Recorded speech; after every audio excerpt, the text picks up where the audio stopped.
Stake, issue number 3 from Scout Comics. So I'm gonna have to say this is probably my favorite issue of the series so far, just because it kind of covers everything.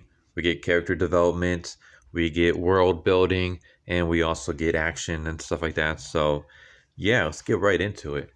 So we start off with Jessamy and Stake at a crime scene where the victim has been murdered, and Angel discovers that it was done by someone who the victim has knows, because there's not much of a fight, no struggles.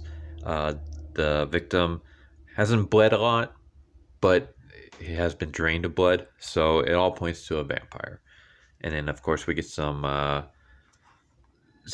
arguments between the cops, because some of the cops don't like vampires. I like this little scene right here. Kind of reminds me of the Ace Attorney objection. Stake basically has to go door to door and try to and ask the neighbors, hey, like, any suspects that you guys would think, and everyone all points to the same house, and the house belongs to Tora Hyman. Tora Hyman, as in, well, I'm sure you guys can figure that one out. I love this expression right here. I love the expressions in this series. It's very manga like very like exaggerated and stuff like that. So we basically have Tora's story. Tora was born biologically a guy, fought in World War II, came back, was discriminated against because of her skin color. This is like before the civil rights era and stuff. But then eventually, after all that passed, they were then discriminated against because of the fact that they're a vampire. When vampires were revealed, vampires were kind of forced to come out and register themselves. So you kind of had to register yourself as a vampire, and you even had to go door to door, and basically almost like a sex offender, or at least that's how Tora refers to it. Like, we had to go door to door and tell people in the neighborhood that I'm a vampire. And of course, then they started to discriminate her because of that. And then we just get this interesting thing where Tora, I thought maybe when you've been around a few lifetimes, you want to try something different. I thought maybe I'd try being a woman for a bit, but it wasn't to be. And then Angel asked, like, why couldn't you just get surgery and hormones and some shit? And Tora says, I did have surgery, but it grew back. And I like that expression on her face. I was like, you know what? That's kind of like an interesting thing. Like, when you've been around and alive for lifetimes, like for as long as vampires have, like, how much different do you think people would? Like, I don't know about necessarily like sex changes and stuff, but I mean, do you think people would like try to do like crazy things to set themselves apart from how they were like hundreds of years ago, or would they basically stay the same? Because in all these like vampire movies and stuff like that, they always kind of basically stay the same. So I wonder what that would be like. I don't think I can ever be a vampire. I don't want to live for that long.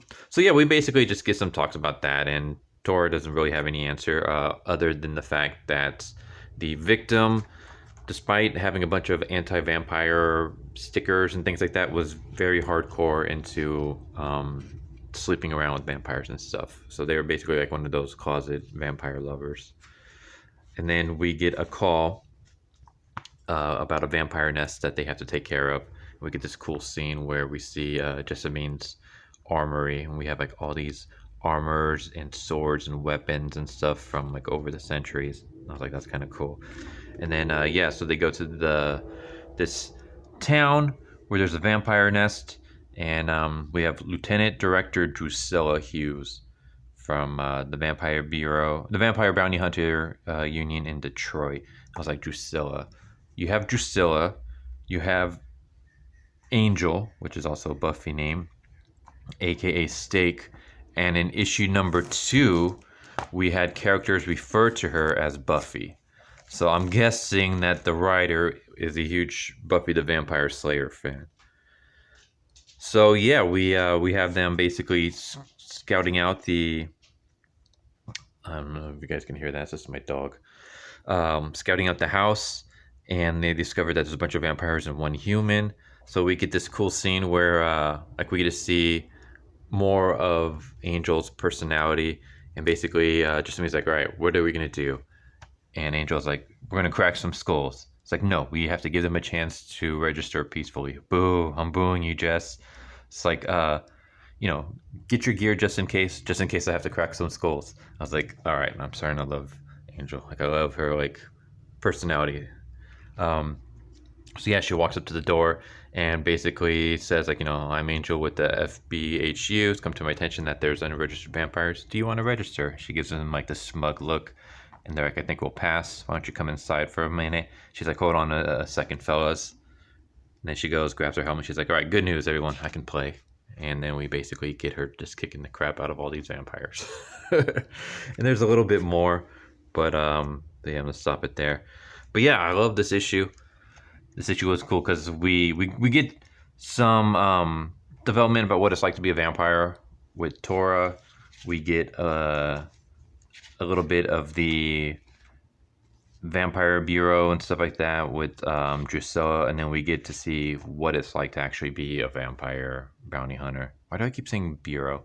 Vampire bounty hunter, where basically, yeah, you go and ask vampires if they want to register, and if they refuse, then you kill them. So yeah, there you go. There's Stake issue number 3. Probably my favorite issue of the series. I'll say it's between 1 and 2. Because it covers everything. You have character development, you have world building, you have action. So this was probably the best of the 4 series so far. Anyways, hope you guys enjoyed the video. Tell me what you think. If you got any recommendations for comics, manga, let me know. And I hope to see you next time. Later. So what'd you guys think of that video? I hope you guys enjoyed. If you guys haven't already, please subscribe, hit that bell for a notification, leave a like if you enjoyed the video. And if you did enjoy the video, thank you for watching it this far, and I hope the next video is more to your liking. Feel free to check out the playlist that you guys see, and I hope to see you guys next time. Later.